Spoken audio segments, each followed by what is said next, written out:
apakah kiriman buat hari ini ya? Kelihatan amat menarik sekali. Inilah dia batu besi leleh dalam keadaan alami. Menarik dan cantik sekali ya. Assalamualaikum penegur sapa, salam bismillah, pembuka bicara. Salam rahayu dan selamat menonton kembali teman-teman dan sahabat-sahabat sekalian. Mudahan anda semua dalam keadaan sihat, sejahtera dan bersemangat senantiasa. Sekali lagi, anda sedang bersama saya, Khairi Johari, atau lebih mesra dikenali sebagai Pak Jofe, sang pengumpul keris dari Singapura. Baiklah, hari ini menandakan permulaan siri video baharu yang saya harap dapat menarik minat anda dengan kisah-kisah dan contoh-contoh kejadian luar biasa dan misteri berkaitan tradisi keris Nusantara. Diimbangi dengan huraian berlandaskan akal yang sihat dan hati yang terbuka, dengan harapan dapat menyahkan kepercayaan dan persepsi kuno yang sekian lama menyelubungi rahsia saintifik dari ilmu-ilmu tradisi leluhur. Sudah terlalu lama misteri keris dieksploitasikan oleh sang penipu dan sesiapa sahaja yang ingin mengaut keuntungan dengan cepat melalui tipu daya ke atas mereka yang jahil dan kurang ilmu pemahaman. Cukuplah tipu muslihat sedemikian, ia tamat mulai pada hari ini. Melangkah ke hadapan, saya akan membawa ke tengah dan membincangkan topik-topik kontroversi, mendedahkan peniaga-peniaga yang tidak bertanggungjawab, meneroka pasaran keris palsu dan penyebaran keris kodi berkualiti rendah, dan menawarkan pada anda perspektif saya, bagaimana saya mentafsir kedudukan dan kesannya dari sudut fikiran yang rasional dan kritikal. Pembentangan daripada hasil kajian dan penemuan saya mungkin bercanggah dari pemahaman dan kepercayaan anda selama ini, dan barangkali bakal mengecewakan. Harap bersabar dan terima dengan hati yang terbuka dan akal yang sihat. Jika anda khawatir bahawa anda mungkin mula meragui kepercayaan anda sendiri dan kualiti koleksi anda yang sedia ada, maka sekarang adalah masanya untuk meninggalkan video ini. Dipersilakan, saya nantikan. Baiklah, kini semua yang belum bersedia untuk mendengar perspektif berbeza tentang semua perkara berkaitan keris telah pergi. Saya percaya anda yang tinggal bersedia untuk mendengar kebenaran yang membosankan. Jadi, tanpa berlengah lagi, ayo ikuti saya.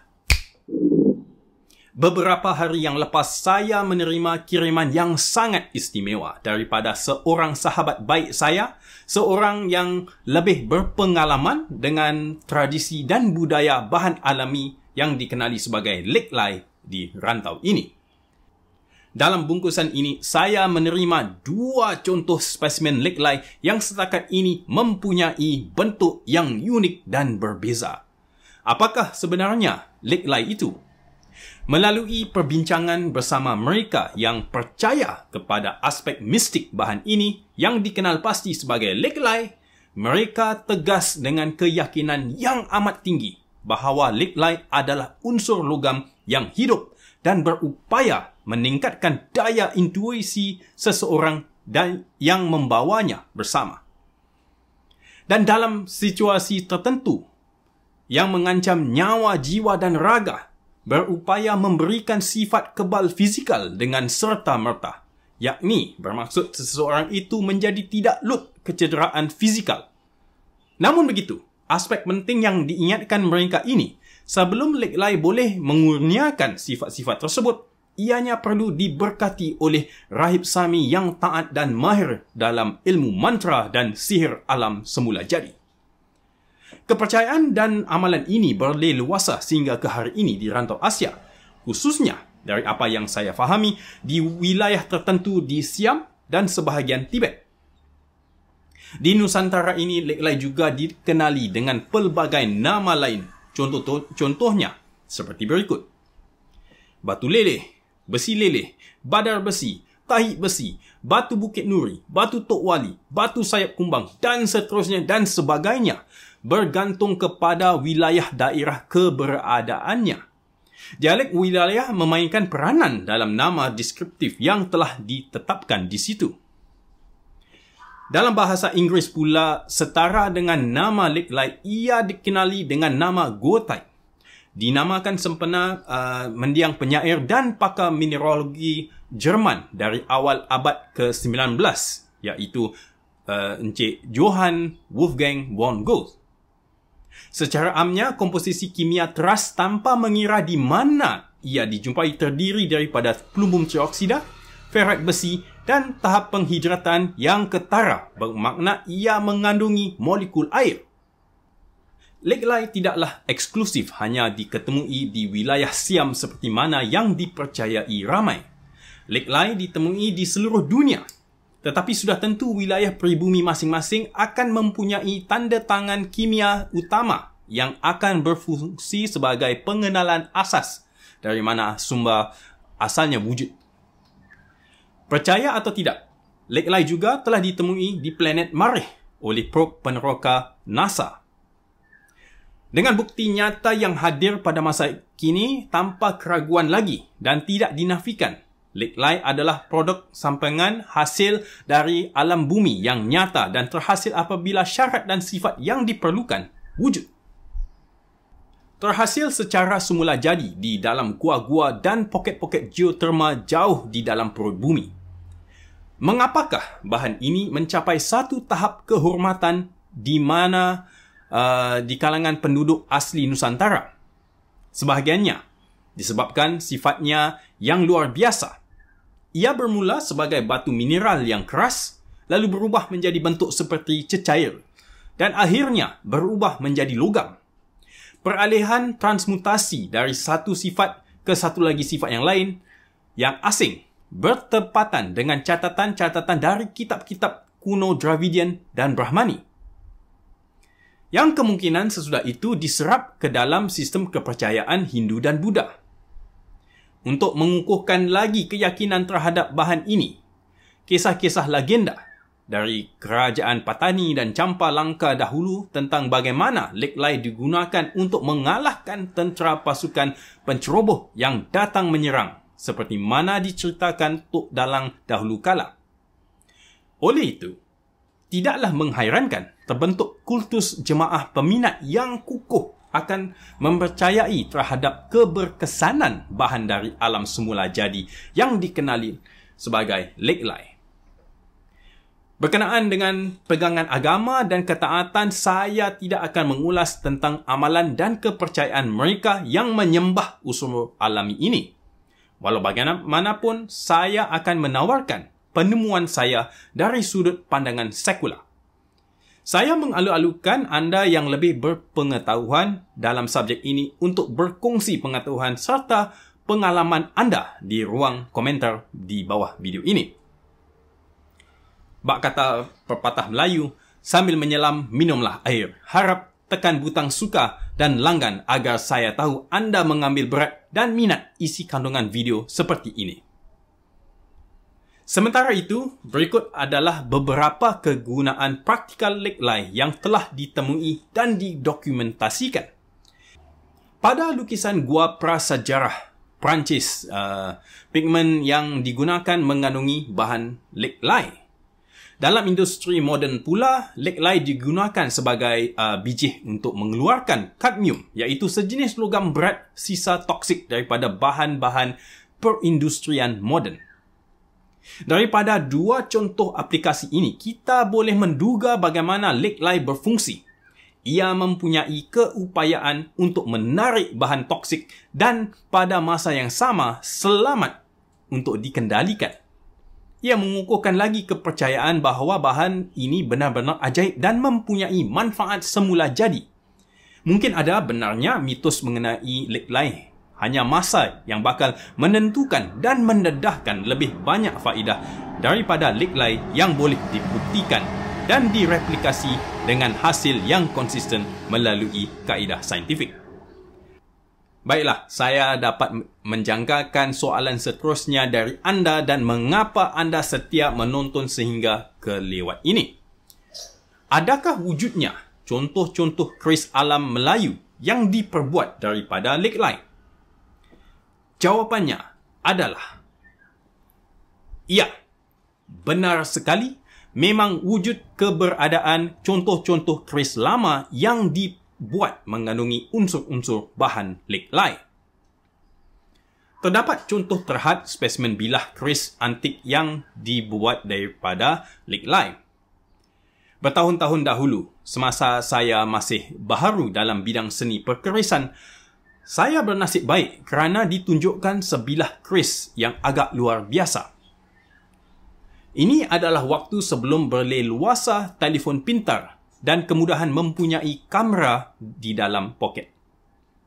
Jadi, saya memohon maaf tiada contoh gambar keris tersebut. Malangnya, pengumpul ini telah lama meninggal dunia dan keluarganya tidak mengizinkan saya membuat perkongsian di channel ini dengan alasan bimbang terhadap privasi keluarga mereka. Saya menghormati pendirian ini dan sebaliknya saya akan menceritakan dari imbasan ingatan saya. Seingat saya, bilah keris berbentuk bilah petani pandai sarah yang berlok 9 dilengkapi dengan kelengkapan pakaian Melayu Semenanjung Utara. Polos tanpa sebarang tambahan tatahan yang rumit tetapi dihiasi dengan pendokok tembaga yang diukir indah. Sekali imbas, tiada yang ganjil, yang ketara tampil pada bilah ini. Ia tidak menampilkan sebarang corak pamor yang jelas lagi kelihatan. Hanya kelihatan hitam dengan rupa dan rasa yang berserat pada permukaannya. Tetapi, apabila di bawah cahaya matahari, anda akan menyaksikan pemandangan yang benar-benar indah lagi luar biasa. Pelbagai lapisan warna seperti pelangi didedahkan pada pandangan mata anda. Pada masa itu, istilah sayap kumbang belum lagi pernah saya dengari. Saya hanya menyebutnya sebagai keris pelangi. Salah satu sifat yang luar biasa, warna pelangi pada permukaan bilah keris hanya boleh didedahkan di bawah cahaya matahari. Pencahayaan dari cahaya lampu biasa tidak akan mendedahkan pecahan warna pelangi ini. Saya akan menyimpulkan bahawa apa sahaja bahan yang terkandung di dalam bilah tersebut hanya bereaksi kepada cahaya ultra ungu. Ini mengingatkan saya kepada satu legenda mengenai naga bersisik pelangi. Seingat saya, di bawah cahaya mentari, langsung kelihatan agak serupa dengan gambar ini. Kaleidoskop warna yang cantik ditetapkan pada latar belakang kontras hitam. Bukan itu sahaja, pada masa tertentu dalam sehari, bilah kelihatan seolah-olah ia berdarah. Bahan cecair hitam pekat akan mengalir dari permukaan bilah dan bertakung di dasar sarung keris. Titisan ini akhirnya akan mengeras dan apabila sarungnya diketuk, logam-logam berbola kecil seperti manik akan jatuh. Ia mempunyai rasa yang berminyak dan hampir seperti pelumbung. Memandangkan ini telah dikumpul dalam satu tempoh jangka masa yang lama, pengumpul yang mendiang telah banyak menyimpannya. Dan saya bernasib baik kerana dihadiahkan beberapa biji manik dari bahan ini. Apa yang saya lakukan dengan manik-manik dari hasil pendarahan dari keris akan menjadi satu cerita di lain waktu. Berdasarkan pengalaman ini, dengan 2 spesimen baru yang saya terima, ia agak sepadan dengan pengalaman itu. Hanya di bawah cahaya matahari, langsung warna pelangi akan muncul. Pencahayaan dalaman atau studio tidak akan mendedahkannya. Satu lagi fenomena yang luar biasa pada mata saya, contoh spesimen ini tidak berwarna hitam. Tetapi setiap kali saya mengambil gambar atau merakam videonya, tanpa mengira keadaan pencahayaan, spesimen lek lai hanya akan kelihatan hitam. Mungkin terdapat spektrum gelombang warna yang dipancarkan oleh contoh spesimen ini yang tidak dapat dirakam oleh peralatan fotografi moden. Dari rasa pula, sentuhan spesimen ini sepadan mirip dengan manik-manik yang saya terima dahulu. Ia rasa berminyak dan metalik, dan ia tidak bersifat magnetik. Bentuknya juga berbentuk botryoidal, iaitu berbentuk berbola. Berikut juga adalah satu lagi pengamatan yang amat ganjil. Dengan meter EMF, nampaknya spesimen memancarkan medan elektromagnet yang dapat dibaca dengan perbezaan yang ketara. Kesimpulannya, mungkin terdapat kebenaran di sebalik kepercayaan ideologi mistik yang mengelilingi bahan ini. Saya amat percaya ia hanya menunggu masa sebelum pemahaman muktamad tentang keadaan sebenar realiti bahan ini didedahkan. Apabila alam menghasilkan sesuatu, saya yakin sentiasa akan faedah dan manfaat buat penghuni bumi. Tiada apa-apa yang dihasilkan oleh alam semula jadi yang menjadi sesuatu yang sia-sia. Sekarang, apa pula pendapat Islam mengenai Lek Lai? Adakah terdapat sebarang sebutan khusus mengenainya di dalam Al-Quran Nur Karim? Terdapat beberapa petikan di seluruh surah dalam Al-Quran, tetapi saya akan memilih satu sahaja. Dari juzuk 78 surah An-Naba ayat 6 hingga ke-7.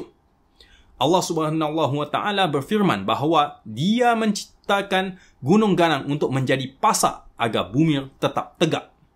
Saya tidak akan mendalami tafsir, tetapi dari intipatinya berikut adalah sesuatu untuk direnungkan. Gunung ganang yang besar memerlukan struktur untuk mengekalkan bentuknya. Sama seperti tubuh manusia, tanpa tulang, badan tidak akan dapat berdiri dengan sendirinya. Mengapa pula gunung itu tidak diperbuat daripada besi? Saya percaya bahawa Yang Maha Kuasa mengetahui sifat tamak manusia. Jika gunung ganang diperbuat daripada besi, ia akan dilombong sehingga rata. Boleh diterima akal juga sekiranya diandai Lek Lai dicipta bersifat antara logam dan mineral, namun tetap mempunyai kekuatan untuk menampung gunung ganang agar tidak rebah ke bumi. Ini hanyalah hipotesis, andaian yang belum lagi sahih dibuktikan, sekadar renungan buah fikiran agar dapat diterima akal. Sesungguhnya Al-Quran diturunkan untuk orang-orang yang beriman dan buat mereka yang berfikir dan mengkaji. Wallahu a'lam bissawab.